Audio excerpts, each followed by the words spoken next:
I don't know if I'm supposed to be talking during this moment of. It's great. All right, well, I'll go ahead and get started, and I know folks will continue to stream in. We are so excited to have everybody here tonight. Hello, my name is Chelsea Lake, and I'm a member of the events team at Politics and Prose Bookstore, and I'd like to welcome you to PNP Live. I'd also like to thank our friends at Books and Books in Miami, Florida for partnering with us on this event. Before we get started, a few housekeeping notes. At any point during the next hour, you can click on the links that I'll be putting in the chat to purchase Goodbye Again by Jonny Sun. And you can purchase that on either the Politics and Prose website or Books and Books. I'll also be including a link for Clint Smith's book, How the World is Past, which will be out June 1st. You can ask a question by clicking on Q&A, which can be found near the bottom of your screen. We'll try to get to everyone's questions, but we apologize in advance if we don't have time to address yours. Finally, we are delighted to offer closed captioning for this event via Zoom's auto captioning service. To access captions, just click on the live transcript option at the bottom of your screen. Look for the CC image. It is now my pleasure to introduce tonight's speakers. Jonny Sun is the best-selling author and illustrator of Everyone's an Alien When You're an Alien Too, and the illustrator of Good Morning, Good Night by Lin-Manuel Miranda.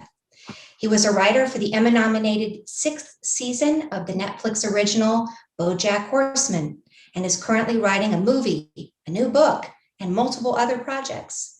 As a doctoral candidate at MIT and a creative researcher at Harvard Metal Lab, he studies social media, virtual place, and online community. He will be in conversation tonight with Clint Smith, staff writer at The Atlantic and author of Counting Dissent, which won the 2017 Literary Award for Best Poetry Book from the Black Caucus of the American Library Association. He currently teaches writing and literature at the DC Central Detention Facility. His debut nonfiction book, How the World is Past, will be published in June. Gentlemen, welcome to PNP Live. It is a pleasure to be here. Thank you so much for that wonderful introduction. Yeah, thank you, Chelsea. And it's so great to be here. In the virtual, but in the virtual world, but also in the sort of we feel the energy in Politics and Prose. One of my favorite bookstores in the world. I live in Maryland, but right down the road from DC, and so I haven't been to Politics and Prose since the pandemic started, whoever's running the social media account has been having the Instagram popping, so it made me. I was having FOMO. I was like, oh, I need to get in there. But I'm delighted to be here with my friend, the genius, the kindest, the most delightful person, Jonny Sun, and he's going to start us off with a reading before I. This is also going to be you all just watching us catch up, because like Jonny is in the before times. I would he would have an event, or we would fly, and we'll talk about this, but like I would fly to LA for something, every couple months, and I'd always hit Jonny, you want to grab dinner, this and that, and we'd catch up. But you're going to witness what we do over dumplings. And so there's no dumplings. We should have ordered dumplings. Oh man, we should have. But we should have thought ahead. But Jonny's going to start us off with a reading, and then we'll get into it. Great. Thanks. And thank you, Clint, for being here. It's such an honor. And you are also my genius friend. That's how I introduce people to you. I'm very excited for your new book to come out, How the Word is Past. I'm apparently a prop comedian when I'm on my book talks. I was like, you got them all. I got them ready. all. You prepared. Including this one. Yeah, I'll read a bunch. I went through. I sent you I remember I sent you an early manuscript of this for some notes, and I went through those and found a few that you had commented on. So I'm gonna read. I think I'll read those ones. Okay. Just because like, oh yeah, Clint said he liked these ones, so I'll do that, and then I'll read a couple other ones, and then we'll talk. All right. Let's do it. I'm gonna share the screen. Okay, this one is near the front of the book, and it's called Succulent. Never overwater a succulent to try to get it to grow faster. It will not grow faster. You will drown its roots, and the roots will rot, and then the plant will die. As the older outer leaves grow and get further and further from the center of the plant, let them dry out and fall away when they are ready to. Do not worry about them. It is natural for what is away from the center of the plant to fall. It is part of how the plant allocates its resources to survive. With time, new leaves will grow, and when they do, they will grow from the center. It will be slow, but if you take time to notice them, every new day will reveal a tiny bit of growth, and over that time, that growth will become apparent. To propagate the succulent, you can try to separate one of its healthy leaves at its base, bending it until it separates where it joins the stem, and then setting it out to dry. I have been told that sometimes, with enough time and the right conditions, this separated leaf might scab over and grow roots at its base, which you can place in soil, and which, with luck, will grow into a new succulent. I have never gotten this to work. It always feels like I killed a leaf by removing it when it wasn't meant to be removed. The leaves I separate this way always dry out. Sometimes, though, a leaf that is still plump and healthy will not need any external force. It will naturally fall off the plant, seemingly ahead of its time, still green and healthy and not at all dried up and moved away from the center just yet. You can place this kind of leaf aside. Sometimes it will dry out too, as if catching up to becoming an outer leaf, as if it had meant to do that all along, but it had fallen off the plant prematurely. But sometimes it does not dry out. Sometimes it tells you that it is meant to be planted in a new pot, in new soil, to create a new plant. Sometimes, when something falls away naturally, it forms roots of its own. All right. The next piece I will read is this short piece called Unnatural Words. I have tried to become more attentive to words that treat natural elements of ourselves as currency, paying attention, spending time, wasting energy. I have tried to catch myself whenever I use words and phrases like this. And when I do, I try to use other words, giving my attention, sharing my time, using my energy. But I have to go against this immediate split-second resistance to use words that do not promise that I get something in return for spending something, for spending myself on something. Even though I don't want to feel this way, even though I know that this is a reaction learned from a culture of work and production and commodification, it still gives me a brief gut reaction to feeling ripped off, I guess, to talk about giving myself away without any promise of getting anything back. This language contributes to a belief that we are nothing more than human-shaped machines mining our natural resources for value. But in some terrible trick, it also somehow comforts me to know that I have all sorts of currencies that naturally come from me that I can spend. And I hate that this is comforting in a way that simply knowing I have myself to give and to share is not. I'm going to skip over and I'm going to try to find this next piece while I talk about it because I forgot to bookmark where it is. But this piece, I haven't read this piece in any of the readings yet. It's, according to my wife, it is quote unquote pretentious and some people won't get it, but I'm gonna try it out this time. It is called Addenda to Schrodinger's Paradox. The idea for this little piece came from the idea of the Schrodinger's cat joke and my goal to try to write the saddest, most emotional version of a Schrodinger's cat joke that I possibly could. So Addenda to Schrodinger's Paradox. Schrodinger's Paradox. A man places a cat in a closed box with a radioactive atom and a vial of poisonous gas that is set up to a mechanism that detects the state of the atom, such that if the atom decays, the vial of poisonous glass is shattered and the cat dies.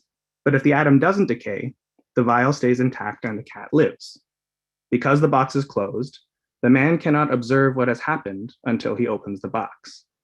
The Copenhagen interpretation of quantum superposition states that prior to being observed, the atom has no definitive properties and exists as a combination of all its possible states at once, both decayed and non-decayed at the same time until it is observed, at which point it collapses into a single state, which is the state that it is observed as. Therefore, until the man opens the box to observe the state of the atom through what happens to the cat, the atom is both decayed, and therefore the vial has been shattered and the cat is dead, and non-decayed. Therefore, the vial has remained intact and the cat is alive. Therefore, before the box is opened and before the man observes what has happened, when the atom is in both a decayed and non-decayed state at the same time, is the cat dead or is the cat alive? Addenda to Schrodinger's paradox. When the cat sits inside the box in the dark, do they know if they are dead or alive at any given point? Or do they only know when this man who has claimed authority over the cat's state, who has claimed authority as the objective observer, opens the box and tells them what they are? When the box is opened and the man declares for every reality where the cat still lives, alive, does the cat know what alive means? And when the cat is dead, then, and does the cat think then, having never been declared dead, that dead is every other moment where the man has not declared that the cat is alive? Or does the cat believe that they have never been dead at all? When the man opens the box, does the cat aspire to be told once again that they are alive? Or does the cat aspire to, just one of these times, because it hasn't happened yet, be told that it is finally dead? When the cat is not in the box, when they are of no use to the man as he thinks of other experiments to conduct, does the cat find any fulfillment in simply being a cat? Or do they spend their every waking moment waiting to get back into the box, to be part of something that they have been told all their life is more important than themselves? When the man dies, does the cat believe it? Does the cat think if the man were truly dead, why didn't the man himself declare to the cat that he was? When the man dies, does the cat still belong to the man? When the man dies, does the cat feel free? When the cat steps outside the laboratory afterward and finds other cats who have never been told that they are alive and who do not know what alive is, does the cat feel more alive with the authority of having been told that they are? Or do they feel far less so, knowing that to all these other cats, alive doesn't mean anything at all?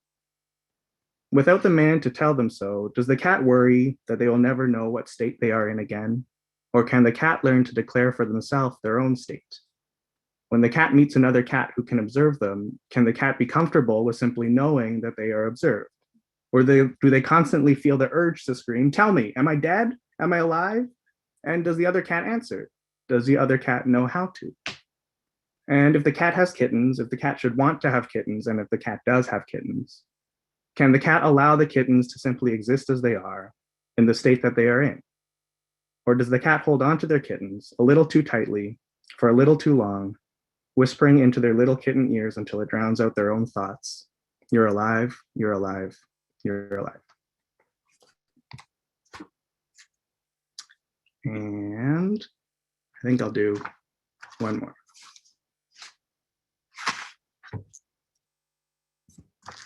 All right, this one's called The Tree Outside My Therapist's Office. I am visiting Cambridge for a couple days. I used to live here and I do not anymore. I am standing in front of the tree that used to bloom in the spring outside of my therapist's office. It is still here, still standing too. I used to walk past this tree on the way to my therapist every week, and it used to bring me joy and calm. I would think, you're still here and I'm still here. That makes two of us, okay? And in the winters, when I would walk by it, it would stand barren. In the winters, I'd be so convinced of its stillness that I would be overwhelmed with the thought. It would be so easy for you and for every tree to just stay as you are and never grow leaves ever again.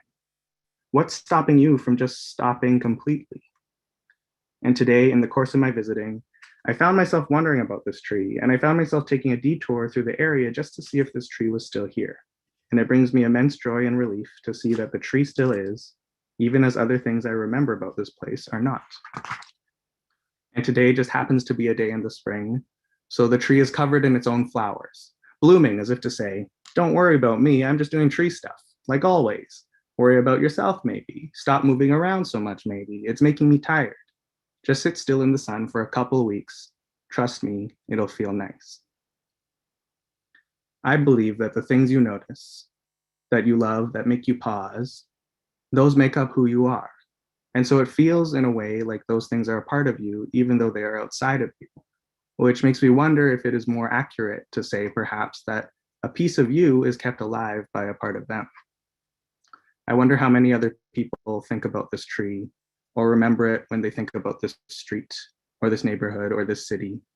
I wonder how many other people stood among its low branches and giant flowers in the spring and felt surrounded by it and thought for just a moment, nothing else matters. I am surrounded by flowers blooming on the branches of a tree in the spring, and I am in the sun and everything will be fine. And of course, everything will not be fine. But I believe that what defines us in part are the things we draw ourselves to that make us believe that they might, for a brief moment, be okay. They say that you're alive for as long as someone remembers something about you. I would like to believe that a home remembers you for as long as one thing you remember of it is still there. And that's it. Thank you for listening to the reading aspect of this this book talk. Yes. And this is the part of the book talk where I say, I think some of you here, I know we have some viewers on YouTube, some on Zoom, but if you have not, some of you got the book when you registered for this event, and some of you may not have. This is the time where I say, go to the link in the chat, get the book now, get 3 of them, 4 of them, several of them, get them for your aunts and uncles and dogs and small children, and for all the things. I'm rolling Jonny books. I'm just like bathing. Oh, nice. Yeah.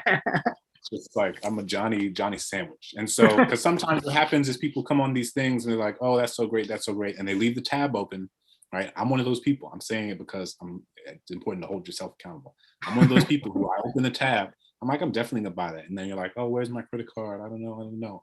You can step away, 30 seconds, go get your credit card, come back. We got Jonny, we're trying to get Jonny on the bestseller list. All of them. New York Times, Washington Post, LA Times, Washington. I don't know, all the lists is where Jonny deserves to be. So if you haven't gotten it, even if you did get one, again, get like 5, 10. Just buy them. Everybody needs Jonny. And it's I read this book, man, what was it, a year ago? A while ago. I think, more than and reread it in its full form over the weekend. And it's a book that is made to be sort of consumed in like a gulp or a few gulps, and that's part of what makes it so great. So go buy your book, get the book, buy it, buy several copies. With all that said, I appreciate Jonny for so many reasons, and I'm going to start by saying that one of the things I most appreciate is that when Jonny and I first met on the internet, and this was also a time where I like didn't have, I think like internet friends can be like a trope. It's like, oh, we're the internet friends. But like, but Jonny reached out to me he slid into my DMs, and he was like, hey, we're both in Cambridge. Do you wanna, because I was in graduate school at Harvard and he was at MIT, and he was like, do you wanna grab a bite? And it was I say it because it was such a simple gesture, but it was also something that like, I think the sort of narrow myopic conceptions of like masculinity and what masculine friendships should originate from or look like or be tied to, it sort of blew that up, right? And it was at a point in my life where, I mean, this is, God, it's like 7 years ago, where so oftentimes male friendships are like predicated on like activities or like doing things like watching the game or like playing a sport or doing, and all those things are fun and great. And like I like that stuff. But it isn't as often that 2 people who think they might like hanging out together will hang out under a sort of no pretenses. It's just like, you seem cool, let's hang out. And I hadn't done a lot of that at that point in my life. And I think Jonny opened something up for me where it's just like, I should just like, I don't need to like wait and see if like you want to play basketball or something. It's just like, let's kick it. And we went and I think we had pho. And pho is delicious at all times. Just like, make our own pho. And I was like, this is my guy. And so I just like our origin story because it was just like, and I think it speaks to some of the themes of your book where people can sometimes get in their own head of like, what is a friendship? How do I start, and as not only as a man, but as an adult, I think sometimes can be hard to like make friendships and retain friendships, and think about what those friendships even mean. But so that's my Jonny origin story meditation. But the first thing I want to ask you is that, what's been true is that I've seen you grow and evolve over the course of the last several years. Mm-hmm. And I've seen it both in a public way and in a personal and interpersonal way, right? Mm-hmm. And so when we first met, you weren't Jonathan Sun. I mean, you were Jonathan Sun, but like on the internet, you were Jomny. Yeah. What do you pronounce it? Jomny? Jomny Sun. You were Jomny Sun, right? And like people didn't know your face. It was just a little alien, and that was your Twitter account, and like you made a lot of, it was like some jokes, it was all some reflections, meditations, and it was not tied to you, the person.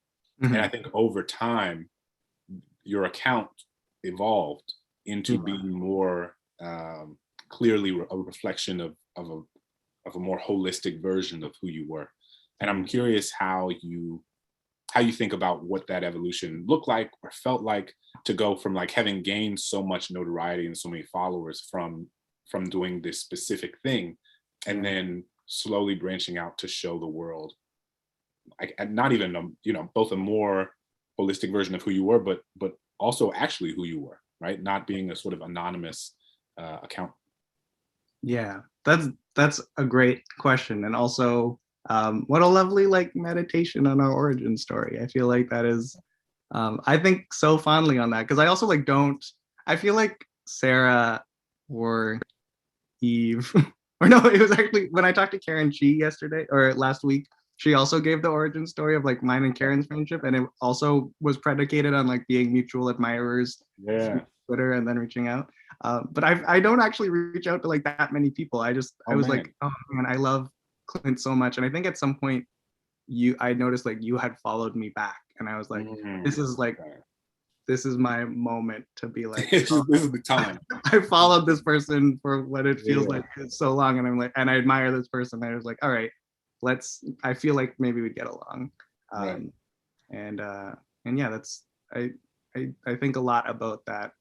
That also that idea of like masculinity and like what like I can do, or what I try to do to go against like kind of the like the more unhealthy norms of masculinity. And I've found that like every time I've done that, it's been fruitful. That like if I never like reached out to you and just said like I appreciate you and like it would be cool to hang out, I wouldn't have like a dear friend. And so it's it's really, and thank you for like also agreeing with that and like being amenable to that and believing in that too, because I think it takes two. That was a long way for me also to stall while I think about this other question. I think I kind of like started on Twitter as a writing project, and a comedy writing project specifically. And it started because I had a big community in Toronto doing like writing comedy and putting on plays and stuff. And I had moved away for grad school, and I didn't have that community anymore. But then I saw online that there was this community of like anonymous Twitter comedy people, and I was like, oh, I can do that. I at the time I felt very alien because I was a Canadian living in the US. My name Jonny Sun already sounds kind of like a fake name anyway, and so I just kind of changed it to Jomny. But I was really writing just because my thought, it kind of felt like, oh, it's kind of cool to be free from like a whole, like the idea of being a person in a way. Like it's kind of cool to like, I was like, oh, it's kind of freeing to exist almost as like an anonymous idea or identity. And I think like after the book came out, and I think the more time I spent online, and I also like shifted my studies at MIT to focus more on like online community and online identity and stuff. Partly because like things like our experience together, where we went from like people who knew each other online to like people who knew each other in real life. And I cared a lot about that idea of like, what is the overlap between like an online identity or community versus like an offline one or a more whole one. And the more I kind of thought about that, the more I thought like, well, I think like the pretense of like not wanting to be like a full person online, I feel like I kind of outgrew that.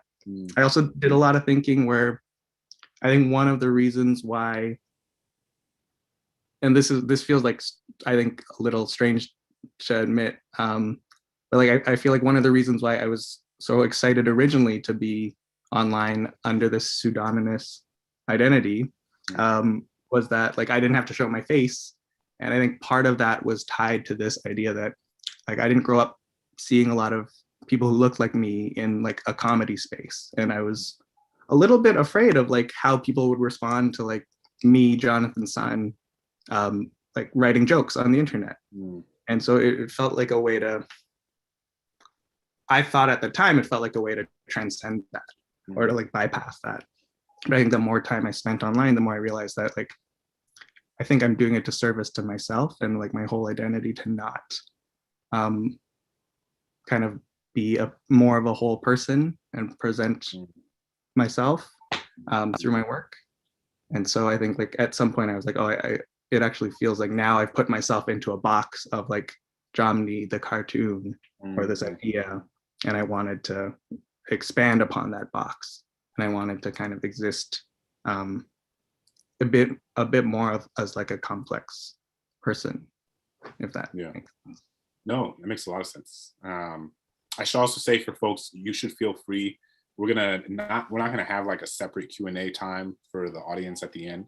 If you have questions, please feel free to put them in the Q&A, and I'll like incorporate them as we're having our conversation.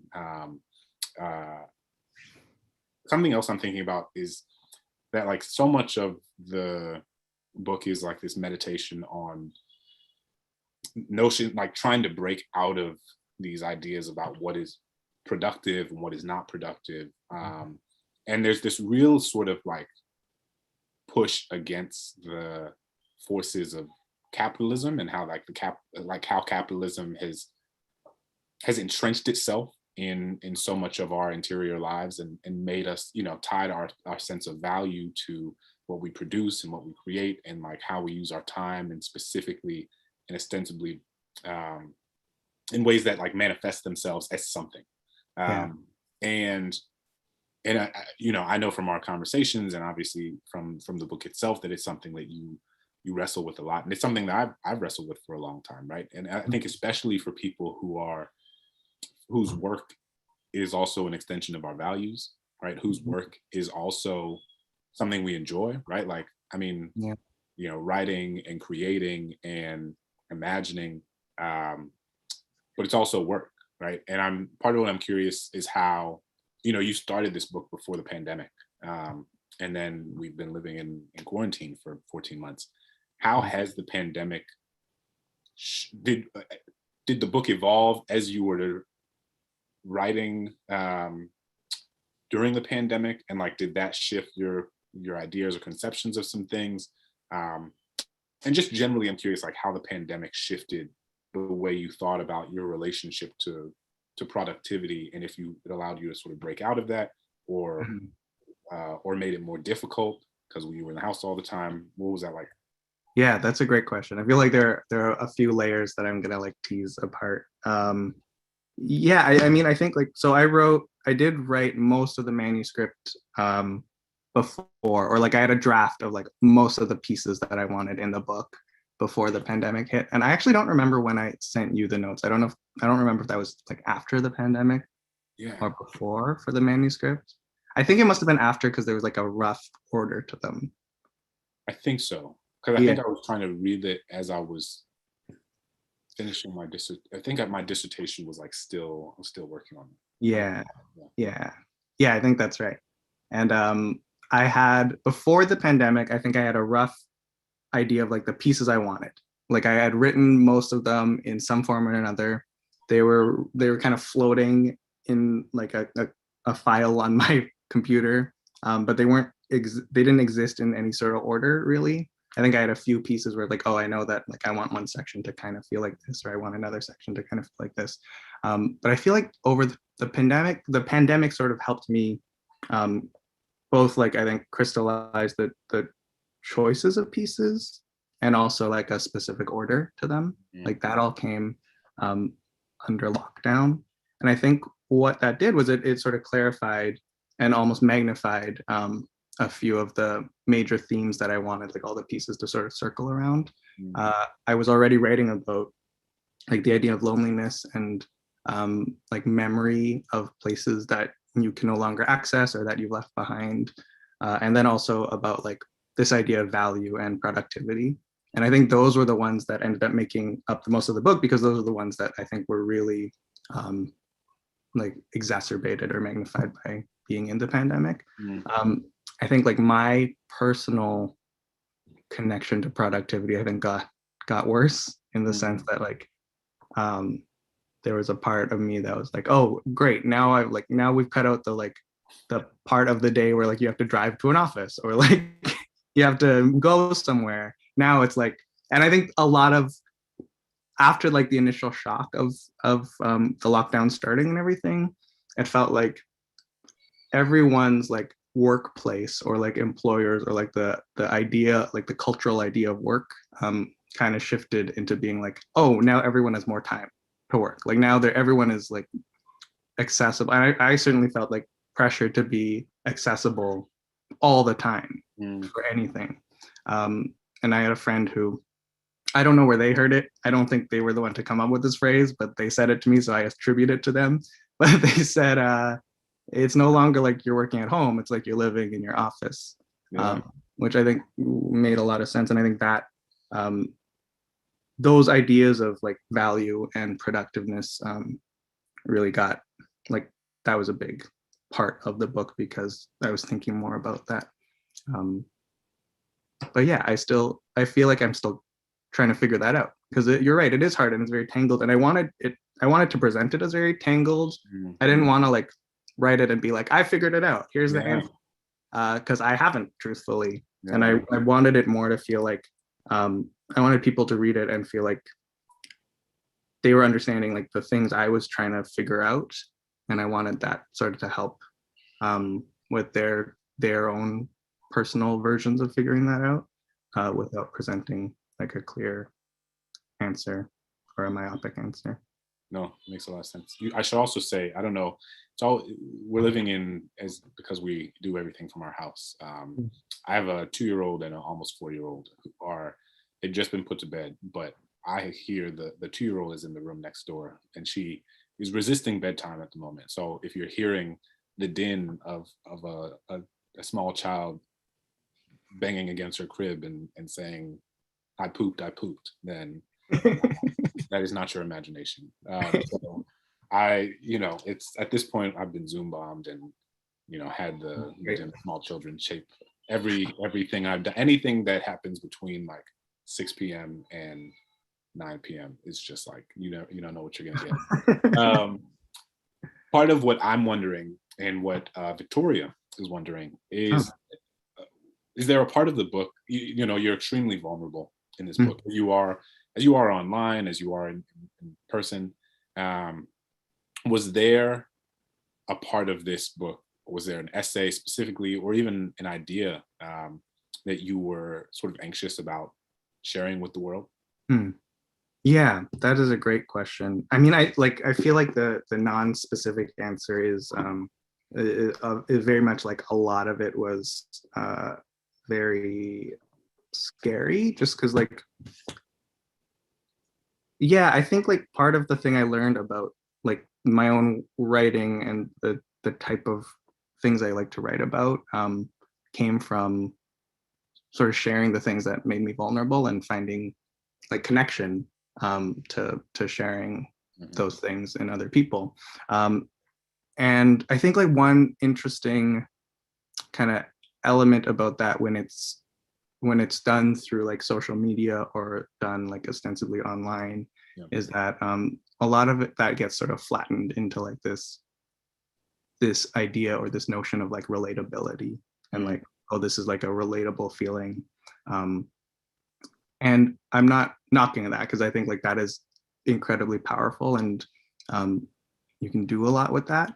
But at the same time, I think like when I was working on the book, I really wanted to move past sort of like the like 5-second soundbite social media version of whatever that vulnerability looked like, and to get really like a lot more specific. And I think there's a fear with the idea of talking about like the relationship between like work and personal value, for example, that it's a difficult one, because there's like a part of me that's like, why like admit you feel negative about work when that too is almost like a privilege in this country, to like to be able to be working and to have work.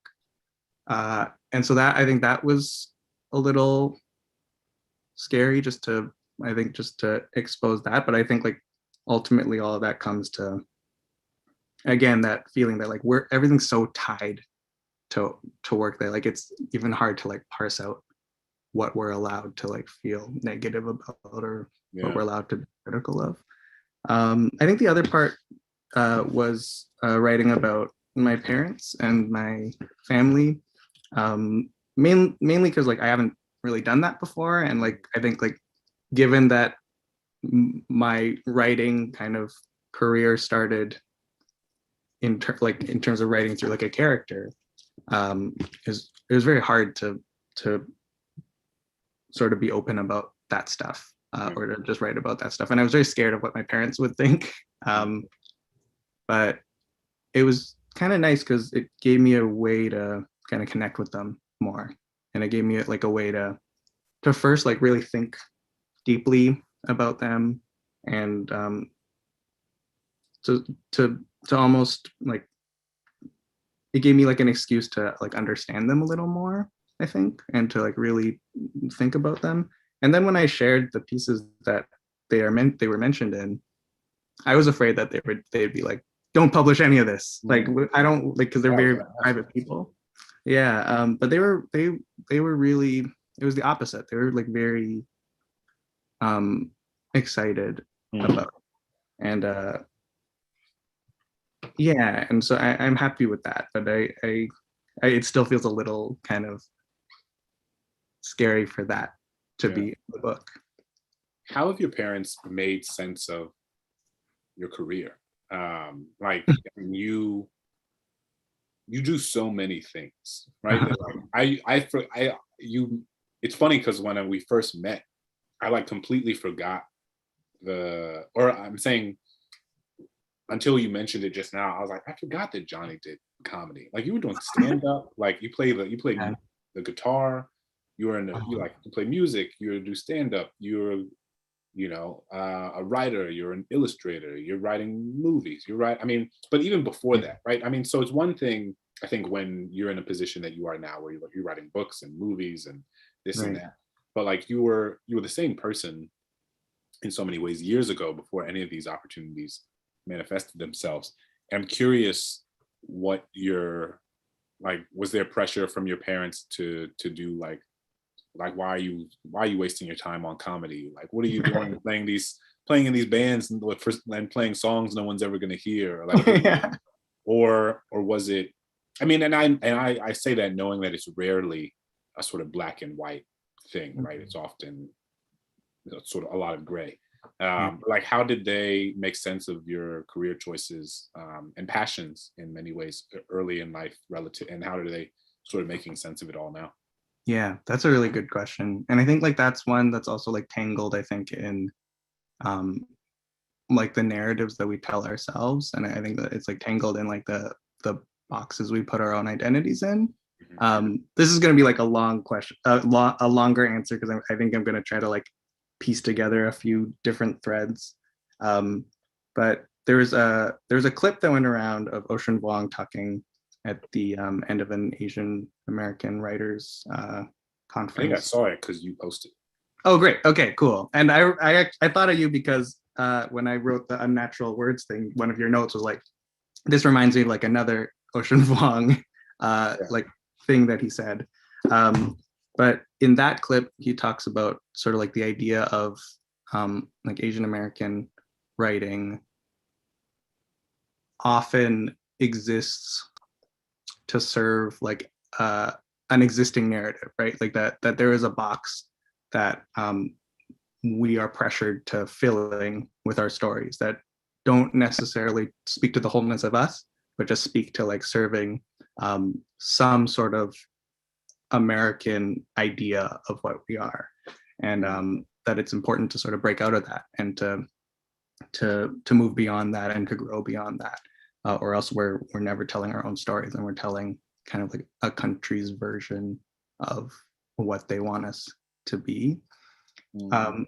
And so like I say that just because like I think my answer to your question about my parents would have been very different 4 years ago than it would now, or like 10 years ago than it would now, because I think there's an easy answer that is sort of like, oh, my parents would love if I like stuck to one lane, or like would love if I kind of focused on like finishing my doctorate, which that is partially true.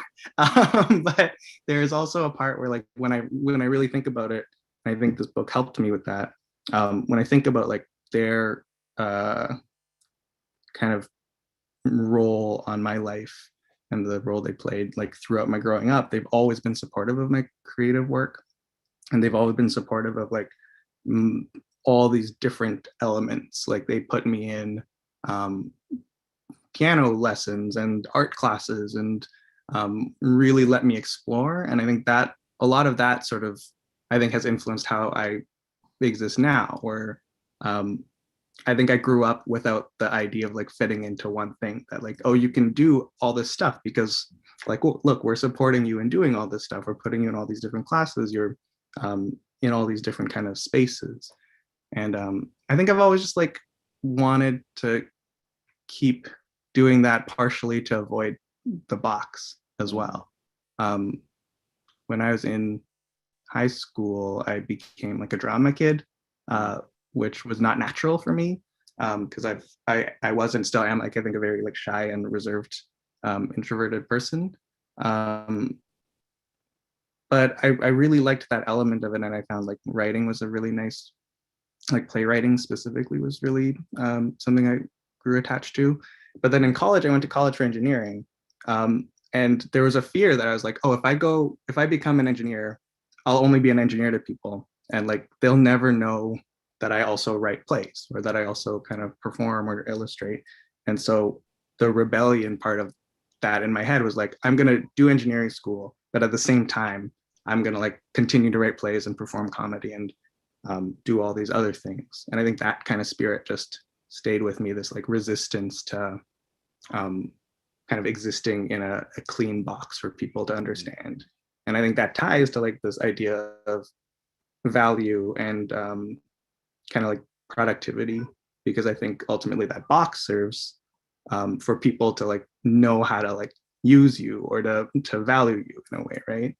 And so I think there's a resistance to that as well, which yeah, I don't know. Yeah, no, thank you for that. You and I, as we mentioned, shared, we both lived in Cambridge at the same time. And then I can't remember, I think I left first, and then I think I left, and then you left. But you've moved, and you write very compellingly. I think one of the pieces of the book that people have latched onto are the reflections on leaving a place. I mean, that's, you know, the book is called Goodbye Again. And leaving and thinking of like what that place meant to you, how we make sense of like what home is. And part of what me and Shannon are wondering is like, as you've moved around and changed, has your conception of home changed and evolved, or how, like, is it more centered on places? Is it centered on people? Is it centered on an amalgam of two? Like, how are you thinking about it, and is it different than it would have been a few years ago? Yeah, I think that's a great question, Shannon, and also Clint. I yeah, I think it has been very different in the last few years. I think the last few years were ones that I've really moved around the most in my life. But I think like when I think back on like kind of my life, it's also been marked by a lot of displacement, where like I grew up, I was born in Calgary, which is a city in Canada. And my parents had moved to Calgary to pursue their PhDs from China. And so like I was a child of these people who had immigrated to this country for something. And I think that already kind of shapes your growing up. And then I had moved to Toronto when I was a kid, and kind of like left a home kind of very early. And I think that idea of, and then every winter we would go back because my grandmother and my uncle were still there. And so there was always this constant theme of like a rhythm of returning somewhere. And I think growing up that way, it became clearer and clearer kind of like the ways like your past homes have changed, and they sort of continue to grow without you. And suddenly you're no longer like a member of this home, but you're just a visitor to this place that kind of feels more and more distant or just unknown to who you are, and vice versa, that the home starts to see you as a visitor instead of like someone who belongs there or who lives there. But then in the last couple of years, I think like that's kind of ramped up in the sense of, I think even in the pandemic specifically, where there's this like idea of like, I haven't gone back to Toronto to see my parents since the pandemic started, and I haven't like seen my family, and my wife hasn't seen her family. And I think that feeling is hard too, of like there's a knowledge that there is somewhere that you feel home, but you can't access it. And there's that idea of like the conception of what like home and belonging is, I guess, in your mind, or even like how, like, do you need a physical space or place to kind of prescribe that definition to, or can it exist sort of like virtually? Can it exist like me and you are talking at Politics and Prose and at Books and Books? So we're like in DC and in Florida at the same time. But I think there's a lot of that idea too of like what a non-physical idea of home can be. And you and your partner lived apart for so many years, right? And like even after, I'm not maybe it wasn't after you got married, but after you got engaged, like you were still had to live up. Like, and I remember, talking to you about how, I mean, when I met you, I think maybe most of your relationship was long distance, right? So for this person who figures so prominently in your life to not be there for so many for long stretches at a time, I think also complicates this idea of like where we feel at home. Yeah, I think that's exactly right. And like for me not getting to be there for her too, in certain cases, I think like that has sort of, that definitely is like that's helped inform me of like kind of what like an idea of a relationship is, and what like an idea of like communication is, in the sense that we always say that like we are very grateful for this fact that we spent kind of this period of our lives doing long distance, because it changes your conception of like what a relationship is when you are not like physically there every day next to that person. It becomes so much more, I think, about, or not more, but I think in a different way, about like communication and commitment. Be more intentional in some ways. Absolutely, yeah. That like if the default isn't like always there. Exactly, yeah. There's no more default of like coming home and like hanging out every day. That it became more intentional, and I think like that idea too, I think kind of has shifted just my idea of like what it means to be there for someone. Sure.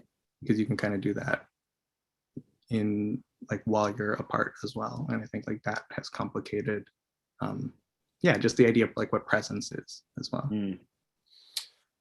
Martha has a great question. Says, Johnny, one of the things I've always admired about your Twitter presence is your willingness to engage your followers. For example, my college roommate painted an interpretation of your tweet several years ago, and you elevated her painting to a huge audience. Does it ever feel like emotional labor for you to constantly respond and engage with your followers, or do you consistently find value in this? And as your following has grown, how has that changed your relationship with your followers and the way that you respond to people? That's a great question. I think I remember, if not like your roommate's specific painting, I think I remember like the general time at which that happened, which was that I think it would be based on a tweet about like an astronaut and like what the idea. Oh yeah, which I've never put in. Like in the Twitter is so noisy now, but like in the canon of tweet, like, tweet is up. I don't even remember what it said. I remember how it made me feel. But sorry, I interrupted. Go ahead. Oh no, it's good. I was happy you interrupted because I was trying to remember the exact words, but I don't. But it was about the idea of home, and the idea that like this astronaut said like I want to go home, and then I think the tweet went, so come home says ground control, and so has come home said the voice from the stars, or something like that. So I remember that painting, and I think that's one of the things that I think has made me has like convinced me that kind of like the like online interaction and community exists as a real thing, where like I can say something and then someone can find inspiration in that. And wow, I think I just found it. Martha. Okay. Your roommate, I mean, Martha can't answer. I think Martha's roommate is Rebecca Howie. That's my okay. Great. And this is, everybody look at this wonderful, wonderful painting. It would be very awkward if this is not your roommate. Well, there have been many. I feel like that tweet inspired like hundreds of responses and interpretations. But that was one of the things where I was like, oh, this is like something that I've done is a real thing. Like it has an impact on someone who I don't know, who like kind of exists in another place than I do. And I felt that was very clarifying, because it felt like, oh, the things I say and the things I put online have an impact and really matter beyond kind of just like the vague, like kind of place of whatever Twitter is. So I think I've always I think that compounded with like moving and compounded with like a long distance relationship has always made me believe that like communication is communication regardless of the medium, right? And like regardless of like the technology that you use to kind of talk to someone. So it does feel very exciting. It also, there is, I think, like some emotional labor just in the fact that like these platforms are not, they don't exist to be like sort of like pure instances of like people communicating with each other. Like I think these platforms also exist in like a capitalistic framework, and like they exist so that like they can somehow make money off of all of us kind of talking, which just becomes a strange thing. Where like an example of that is when the book came out this week, I was just trying to like respond to people and kind of like share my excitement for the book. But there's also this fear that comes with it of like, am I being too annoying? Am I like filling everyone's timelines with just like me being excited about the book, which I think I'm allowed to do, and I think other people are allowed to be excited about the book as well. But that idea of like, oh, am I tweeting too much or whatever about this, I think is tied to like what is Twitter and like what is like our value on it, and how do we like take up space. So I think there's that has always felt kind of strange. And I think just as like as Martha's question says, as like my following has grown, it has been like the relationship has changed, because I think it used to be that I felt like I understood kind of like how like the people who were talking to me and reaching out to me. And now it feels like it's almost too big to fully understand. Like I can't visualize 500,000 people. Like I don't know what that means. So I think the platform itself has also just changed, right? Like I think some of the creativity that was once really prevalent on the platform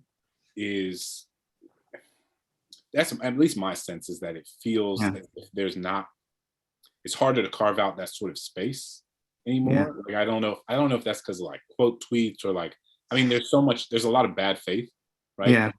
And you don't, even some stuff, and especially around earnestness, right? And I think your whole, like, so much of the way you move through the world is with earnestness. Yeah. And like, I think for some people, earnestness is like, it's very upsetting to them in ways I don't understand. Yeah. We were having a conversation one time because there was this like there are like some people who just like like very unkind, and like this like an innocuous Johnny tweet about like the smell of flowers or something, and they were like, this alien, and I was like, what's wrong with you? Like I also wanted to say that we only have like 3 minutes left, but I wanted to lift up, I got the wrong, apparently there were many pieces of art that were inspired by that tweet. I was like, oh, I found the one, and I kept scrolling and there's like dozens. But we do have Martha's Roommates, and it's gorgeous. It's amazing. So shout out. Yeah, that one. Oh man, now the lights all messed up. Well, I'll retweet it after so everyone can I'll try see to. it. Yeah, no, it's beautiful. It's maybe that's better. Yeah. There we go. Oh, nice. There it is. So shout out to Martha's Roommate. She's not on Twitter, but that was amazing. We have time for one more question. Or maybe we can do, all right, you've been given these beautiful extended answers, but we're gonna do a lightning round. Oh yeah. We have 15 seconds to answer the question. Perfect. All right. That's tough to 15, but short. Lauren wondering, what differences have you seen in the launch of this book as opposed to everyone's Alien? The surface level is that this one has been all virtual, and Everyone's an Alien was great because it got to be all in person. But there are great things with both of them, and I think like I'm very happy that I got to have two different kinds of experiences doing each of these books. Bam! Look at you, lightning round expert. Yeah. What did you learn about yourself in writing this book? I think like I learned that I don't necessarily think I have any answers, which I've also learned is maybe a good thing. I like the idea of sort of presenting a book that has a lot of sort of questions and like grappling with ideas without fully presenting anything for certain. And I've learned that like I used to think like, oh, a book should have all the answers, but I kind of really like the idea that the book is very confidently uncertain about things. So yeah. Wonderful. It's very poetic in that way, just like grapples with a lot of questions without answering them. Share Bear is saying the past year has been life-changing for all of us. How do you find a sense of joy and wonder throughout all of this? Oh, that's a good question. I think like there's I think there's a kind of joy in seeing how people adapt, and like I think seeing the different ways that it's hard to say there's any joy in any of this because so much bad has happened. But there have been small moments among I think all the like tragedy and all the sadness in like, for example, just like the fact that I've slowly been talking to more of my friends that I hadn't than I have in the past. Like I think Clint, like we've called each other a few times just to like check in. Yeah. And like I don't remember the last time I like had a conversation with a friend on the phone. And I think that's been joyful. For sure. All right, last one. Your writing and your illustrations, what artists and writers have influenced you? This is the last one. Oh man, this is the virtual version of them coming in to like pull us off the stage. It's yeah. like, okay. This is great because I got props. Ongoingness, The End of a Diary by Sarah Manguso. Hanif Abdurraqib, They Can't Kill Us Until They Kill Us. Eve Ewing, Eve Ewing, 1919, Poems and her other work. Clint Smith, How the Word Is Passed. This Book of Delight, the Book of Delights by Ross Gay, which was huge. And I know that you're a big fan of too, Clint. 100 Essays I Don't Have Time to Write by Sarah Rule. Those are all the books I have currently. And We Are Never Meeting in Real Life by Samantha Irby. I could keep going, but yeah, I think that was a nice lightning round. Well, this has been a delight. We're getting kicked off stage. Thank you everyone for coming in and joining us. And we look forward to keep going to all the other virtual. The cool thing about a virtual tour is that you get to see Jonny in conversation with so many different people, and many of whom will probably have better, more concise questions than mine. So thank you everybody for coming, and Politics in Prose will take us out. Oh, thank you guys so much. What an engaging conversation. I wish we had another hour. Alas, it is time to go. Thank you everybody out there for coming. Your patronage is what enables us to bring you programming like this, and we can't continue to host fabulous discussions like this without the book sales to support them. So I hope you'll consider visiting the link in the chat to purchase both of our speakers' books, one of which will be coming out June 1st, but you can pre-order it on the Politics in Prose website. While you're there, please visit our events page for the latest up-to-date listings. We hope to see you in an event soon. In the meantime, stay well, everyone, and stay well read. And thank you both again very much for joining us. Thanks for having us. Thank you, Clint. All right, everybody.